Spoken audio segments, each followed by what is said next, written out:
Hello everyone! Ito si Auntie Marivic. Ganito po ang pagluluto po ng latik.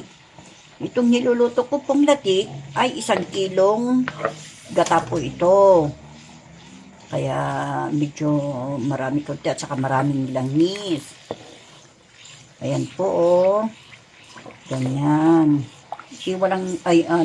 Halo lang ng halo para hindi po masunog. Ito po.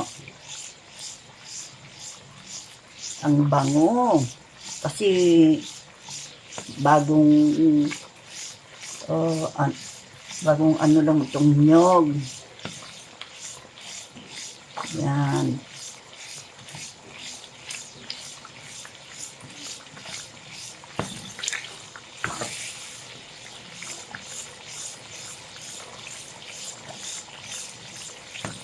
Yan.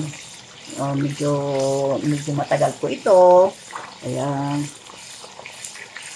pagtyagaan natin panoorin kung paano ba yung itsura niya pag naluto. Yung lalo na yung mga baguhan sa pagluluto ng ng ganito, datik. Kasi ito ihahalo po ito sa maha blanca o kaya sa biko, masarap. Ang lulutuin ko mamaya, biko at saka maha blanca. Kasi nagtitinda po ako ng mga merienda. Mabenta po kasi sa akin ang merienda kaysa sa lutong ulam at saka mga barbecue. Yan ang mabenta sa akin. Yan, ganyan, kumukulo na po.